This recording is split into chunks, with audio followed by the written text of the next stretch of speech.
जो एग्रीगेट है, एग्रीगेट का मतलब होता है कि सम करना, जो भी आपकी परसेंटेजेस है उन सबको अगर आप ऐड कर देते हो, जो आपकी 10th की परसेंटेज है, जो आपकी 11 की परसेंटेज है और जो आपके इंट्री टेस्ट में मार्क्स आए, अब उन सब को ऐड करोगे तो आपका बन जाएगा एग्रीगेट। एग्रीगेट का मतलब 10th क्लास में जो आपके मैट्रिक में जो आपकी परसेंटेज आई और जो आपकी इंटर में आई और जो आपने इंट्री टेस्ट में मार्क्स लिए, दैट इज़ एग्रीगेट। और अब जो एग्रीगेट होता है वो जो आपकी प्रोफेशनल डिग्रीज होती हैं, जैसे कि प्री मेडिकल में जो प्रोफेशनल डिग्रीज आ जाती है हमारे पास, एमबीबीएस है, बीडीएस है, फार्मडी है और डीपीटी है, डॉक्टर ऑफ फिजिकल थेरेपी। तो ये जो चार प्रोफेशनल डिग्रीज हैं इनके लिए एग्रीगेट ही देखा जाता है, ना कि सिर्फ आपकी इंटर की परसेंटेज। तो हम देखेंगे कि जो आपका एग्रीगेट है वो किस तरह से हम कैलकुलेट कर रहे होते हैं। तो एग्रीगेट आपको इन चारों प्रोफेशनल डिग्रीज़ के लिए चाहिए, और ये जो चार प्रोफेशनल डिग्रीज़ हैं ये प्री मेडिकल की वो डिग्रीज़ हैं जिनके नाम के साथ आप डॉक्टर लगा सकते हो, और ये 5 ईयर कोर्सेज़ हैं, मतलब 5 साल की डिग्रीज़ हैं ये। अब हम देखेंगे कि एग्रीगेट कैलकुलेशन किस तरह से करते हैं, कि बच्चे अपना एग्रीगेट खुद से किस तरह से कैलकुलेट कर सकते हैं। इसके लिए सबसे पहले तो आपको अपने मैट्रिक के मार्क्स चाहिए होंगे। उसके लिए आपको फार्मूला पता होना चाहिए। जो आपके मैट्रिक में टोटल मार्क्स से आपने जो आपने हासिल किए हैं मार्क्स, ऑब्टेन मार्क्स, उसको आपने मल्टीप्लाई 100 से नहीं करना, 10 से करना है। क्योंकि हमारे यहाँ पर जो है वो आप डाउ मेडिकल यूनिवर्सिटी में एडमिशन ले रहे हो, किसी भी मेडिकल यूनिवर्सिटी में जब एडमिशन ले रहे हो प्रोफेशनल डिग्री में, तो आपका 100% में से काउंट नहीं करते, 10% में से निकालते हैं। जैसे कि मैंने आपको एग्जांपल दिए यहाँ पर कि आपके इंटर में मैट्रिक में 850 मार्क्स थे। 850 में से आपने जो ऑब्टेन मार्क्स किए, जो हासिल किए आपके रिजल्ट में, टोटल मार्क्स आपने 850 में से 710 ले लिए, 710। और इसको आपने मल्टीप्लाई 100 से नहीं करना, क्योंकि आप 10% निकाल रहे हो तो इसलिए 10 से मल्टीप्लाई करोगे। 10 से जब आपने मल्टीप्लाई किया तो आपका 10% में से 8.3% निकल गया, मतलब आपकी 8.3 परसेंटेज है, ठीक है, 10 में से। देन आपको इंटर की परसेंटेज निकालनी है। अब इंटर में पूरी 100 नहीं लेनी है, ठीक है, इंटर में आपने कितना लेना है, 40%।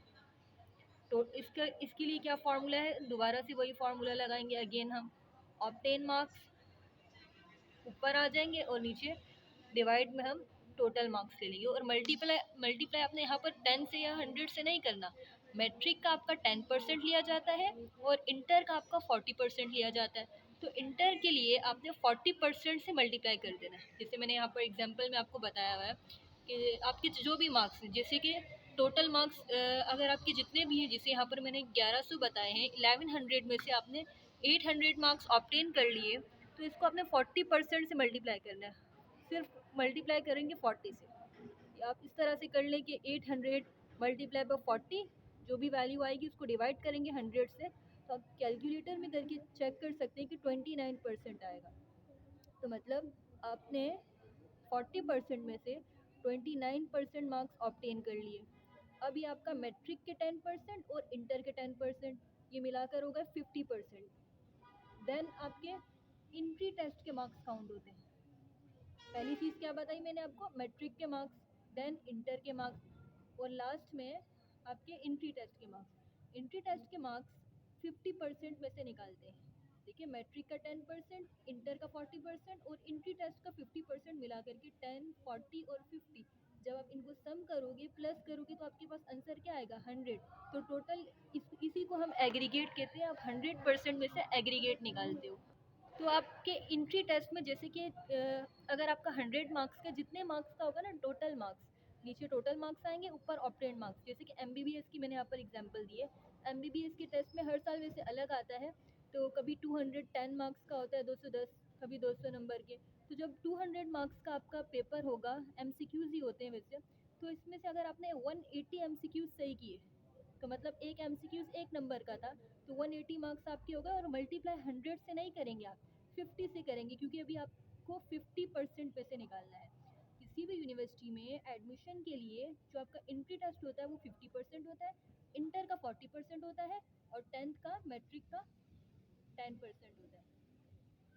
इंट्री टेस्ट में आपने जैसे 180 को आपने पूरा डिवाइड किया 200 से और मल्टीप्लाई 50 से किया, तो आपके पास क्या आंसर आया, 45%। तो मतलब आपने 45% निकाल ली। अब हमने क्या किया यहाँ पर, 10% डिवाइडेड 8.3 डिवाइडेड बाई 10, हमारे पास क्या आया था, 8.3 आंसर आया था मैट्रिक का, उसको हमने 8.3 को डिवाइड किया 10 से। इंटर का क्या आया था, इंटर में 29% आया था। एग्जाम्पल दी थी मैंने आपको, आपके जो भी मार्क्स हैं आप वो रख के इस तरह से एग्रीगेट निकाल सकते हो। 29% आया था, 29% डिवाइडेड बाय 40, और फिर 45% आपका इंट्री टेस्ट का आया था। तो नीचे आपने सम किया 10 मैट्रिक का, 40 किसका हो गया, 40 हो गया इंटर का, और 50 आपका इंट्री टेस्ट का।